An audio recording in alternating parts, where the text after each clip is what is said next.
Hey everybody, it's Miss Tulin and Riley here, and we are here to read to you chapter 6 of Lily's story. Riley did not like that I started talking apparently at the beginning, but I hope everybody had a great weekend and that you got outside and enjoyed the sun. You could tell Miss Tulin, all right, sit down, Riley, they want to see both of us. Miss Tulin definitely went out in the sun and got a little bit pink, so remember to wear your sunscreen when you're going out there because that is a great way to make sure that you're practicing social distancing, but also getting some much needed vitamins into your body. So make sure you're going out there and getting to either play in your backyard or go for a nature walk or something like that. So we are on chapter 6. Thanks, Riley. And we're going to go ahead and get started to see how our little puppy Lily is doing and if she's going to get to go home with Maggie Rose, the human that she chose. And she said that her goal was to make Maggie Rose happy. So we're going to see if she was able to do that. Thank you. You're tired today, huh? Okay, here we go. The day after Biggest Brother left, Maggie Rose came to visit with a new scent on her hands. It smelled like Oscar the cat, except this smell had been left behind by 2 cats. Oh, you don't like those cats, huh? Kiss? No? Thank you. Thank you. 2 different cats, ones that I'd never met. Oh, Lily, the new kitties are so cute, my girl told me. I bet you'd like to see them.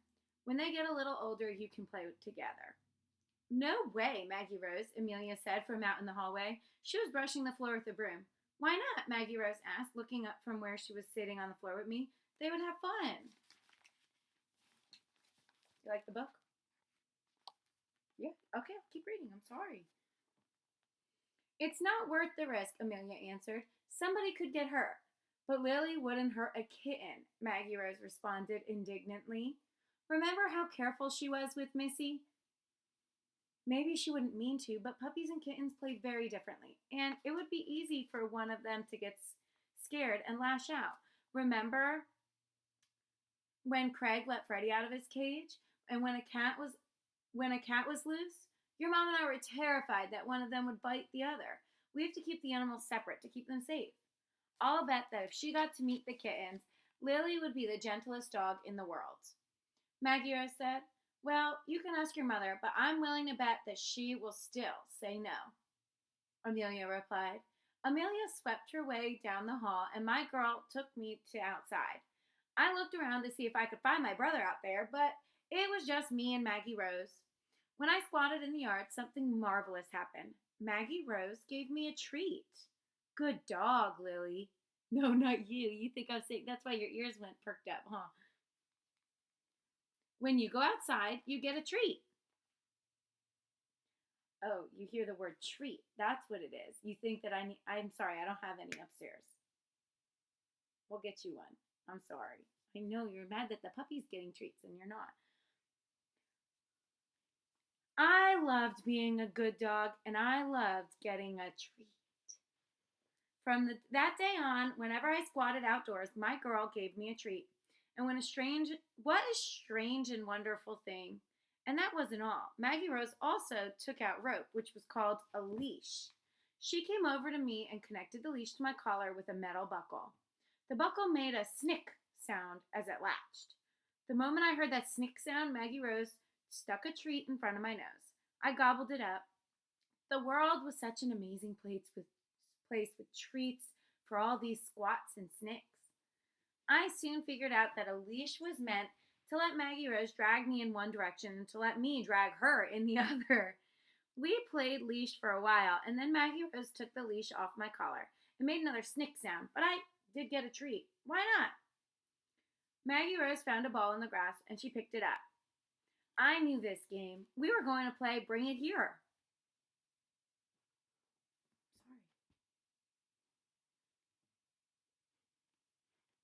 When we played this game, Maggie Rose would toss a bouncy ball and I would chase it, and biting it and trying to catch it.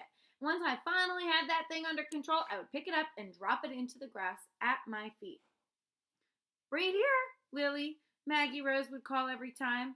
I did not know what she was saying, but I knew that if I played with the ball long enough, she would come over and try to take it from me, and then I would run away. Chase me!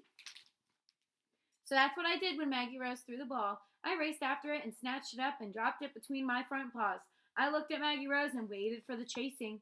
Lily, Maggie Rose said to me, that is not how we play ball. You're supposed to bring it back to me. It's called retrieving. You should see what this one's doing right now. She's being crazy.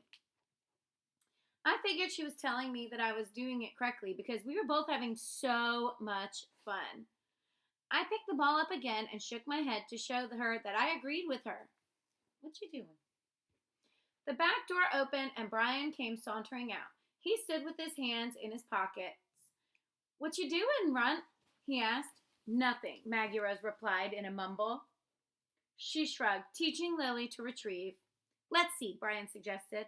Well, first I have to get the ball from her, my girl explained. Brian laughed. I wagged, ready to run. Okay, he said, and he lurched into motion, thundering straight at me.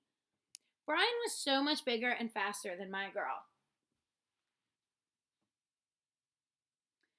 And he moved so quickly that he frightened me.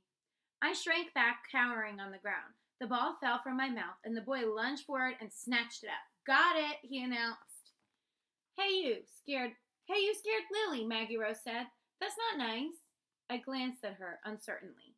She's a puppy. She'll get over it, Brian said with a shrug. He wasn't running at me anymore, so I felt better. Also, he still smelled like peanut butter, and it was so hard to be frightened of someone who smelled as good as that. Still, I kept a careful eye on him. I liked Brian's smells, but I couldn't be sure what he was about to do next. Was he going to run at me again? You ready, Lily? I heard my name. Brian had his arm cranked back. I tensed, and then he whipped his hand out over his head, and the ball fired straight at the fence. I chased it, but when it hit the wooden barrier, it bounced back as hard as it skipped right past me. I skated to a stop and spun around, running after it with my mouth open. I snagged that ball on the run, lifting it triumphantly and trotting past my girl and her brother, chewing it proudly. It's your favorite. Oh, you like those balls. Bring it here, Lily, my girl called. That meant she was going to chase after me very soon and try and grab the ball. Good. I was ready. Hey, bad dog, Ryan called harshly. No, not you. I'm sorry. The dog, they said this dog.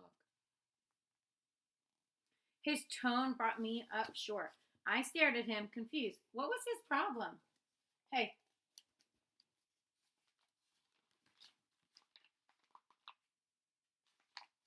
No, Maggie Rose, scolded Brian.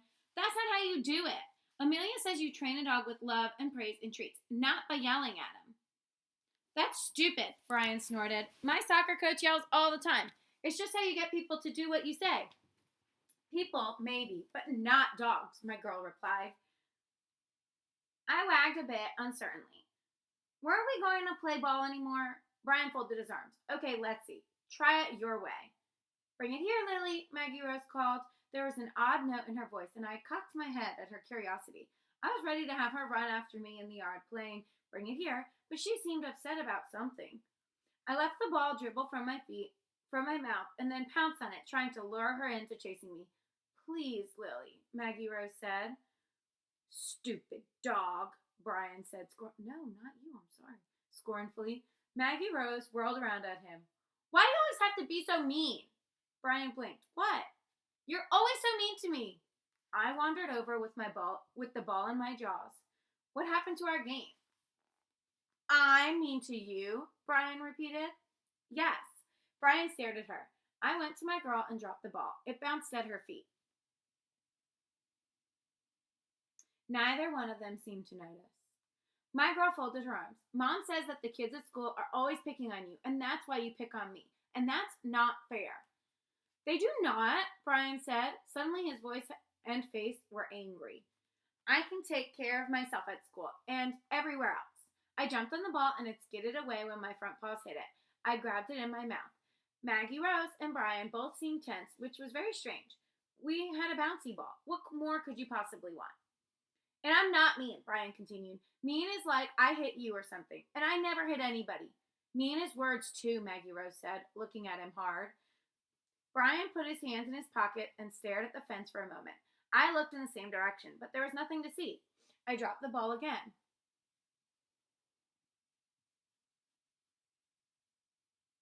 My meaning was clear, but no one seemed to get what they were supposed to do. People are much more complicated than dogs, I decided. Or maybe dogs are just smarter because I had never met one who wouldn't be instantly delighted to have a ball bouncing at their feet. Brian looked away from the fence. Maybe he figured out that it was likely to do something. It wasn't likely to do anything interesting. He scowled at Maggie Rose. There's nobody in this neighborhood but little kids, Brian muttered. Back home, I used to get back from school and play football or basketball with Ricky and Calvin and Jason, and now when I get home from school, there's nothing to do. What about soccer? Maggie Rose asked. Brian kicked at the dirt. I don't have any friends on the team, he sighed. I'm not very good yet. Oh, Maggie Rose replied. Brian abruptly left us, going back inside through the door, and Maggie Rose crouched and snatched up the ball before I could get it. I was secretly pleased. We couldn't really play Bring It Here unless somebody threw the ball, and I wasn't able to do that myself. I tensed, crouched my legs wide, my focus on the ball in her hand. Get it, she sang, tossing the ball. It hit the ground with far less force than Brian had put into the toss, but I was thrilled anyway. I chased after the toy, grabbing it up. Bring it here, Maggie Rose told me. I pranced past the fence, the ball in my mouth, ready for her to come after me. I knew that she would, and she did. She ran after that ball and we wrestled for it. I let her tug it out of my mouth after a little bit so that we could start this game all over. And then the door opened and Brian came back out. I halted and regarded him curiously. I thought that he didn't want to play. Brian walked up to Maggie Rose. Here, he said, and he thrust something forward. Treat? I dropped the ball and trotted over to see what we were doing now. My girl took the object in her hand, and when I sat at her feet, I could tell that it had almost no odor. I got it at the school book fair. See? It's a journal. Brian said, all the pages are blank inside, so you can write whatever you want. You can draw pictures or do poems and stuff. A lot of the girls have them in my class. Maggie Rose was staring at the thing in her hand as if it was a piece of chicken. I wondered if she was going to throw it. Would it bounce like the ball? Thank you, Brian, she whispered. So, it's personal, private. That means whatever you write, no one else can read it except you, okay? That's the rules for a personal journal. My girl was smiling. She threw her arms wide and gave Brian a giant hug. Hey, he complained. It's the nicest thing you've ever done, Maggie Rose claimed, smiling. Yeah, well, whatever, Brian muttered. He was looking down at the ground and frowning and grinning at the same time. He seemed both tense and really happy. I could feel the love in him for my girl. And at that moment, I liked Brian very much. Not just because of the peanut butter odor, but because he loved Maggie Rose. And I did too. So that was really nice of Maggie Rose's brother to go ahead and give her that journal that he got at the book fair. What do you think Maggie Rose is going to write in the journal that she got from her brother? Go ahead and leave it in a comment in our Google Classroom post, and we'll see if you are right. And then tune back in tomorrow for Chapter 7 of Lily's story, and we'll see if we can get Annie to join us. Right, Riley? Hey, do you want to get some treats? For real? Say bye. Woo! No, she's not having it. Say bye to the kids. Okay, let's go get treats.